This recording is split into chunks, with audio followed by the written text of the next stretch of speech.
यह एक दिल को छू लेने वाली कहानी है। एक गरीब लड़की की जो अपनी मां के साथ काम करती थी। उम्मीद की किरण। एक गरीब लड़की की कहानी। शहर के एक कोने में एक पुरानी सी बस टी थी, जहां छोटी सी जरा अपनी मां के साथ रहती थी। जरा सिर्फ 12 साल की थी, मगर उसकी आंखों में उम्र से ज्यादा समझ और दर्द था। उसके वालिद चंद साल पहले एक हादसे में चल बसे थे। तुम्हारे घर से मां बेटी ने मिलकर जिंदगी के बोझ को उठाना सीख लिया था। आरा की मां सफिया बर्तन धोने का काम करती थी। सुबह से शाम तक शहर के अमीरों के घर जाकर साई करती, जिसे मुस्कू राहत के बदले सिर्फ थकी हुई टंकीदें मिलती। जरा भी अक्सर मां के साथ जाती और छोटी छोटी मदद करती। कभी पानी भर लाती, कभी कपड़े सुखाती।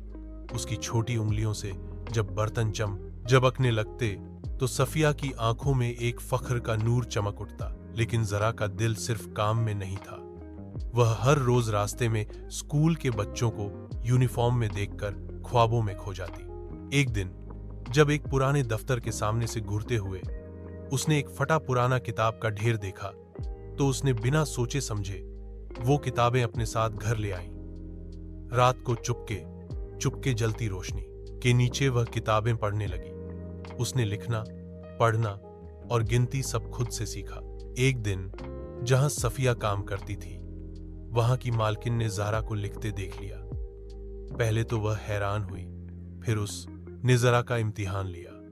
जब उसने देखा कि लड़की में कितना हुनर और हौसला है, तो उसने ज़हरा के लिए स्कूल में एडमिशन का बंदोबस्त किया, यूनिफॉर्म और किताबें दिलवाई। ज़हरा के लिए वो दिन जिन दागी की नई सुबह थी। अब वह सुबह मां के साथ काम में मदद करती और दोपहर को स्कूल जाती। वह हर दिन नए सपने देखती, नए इरादे बनाती। उसकी मेहनत और मां की दुआएं रंग लाई। कुछ सबसर एपसर बाद ज़हरा एक टीचर बन गई। उसने पहला स्कूल अपनी बस्ती में बनवाया, जहां वो दूसरी लड़कियों को तालीम देती थी।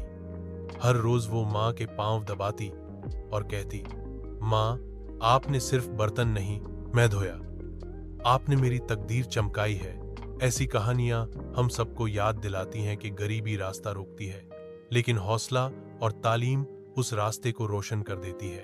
अगर आप चाहें तो मैं इस कहानी का उर्दू या रोमन उर्दू में संस्करण भी तैयार कर सकता हूं, या इसे नाटक या लघु फिल्म के प्रारूप में भी लिख सकता हूं।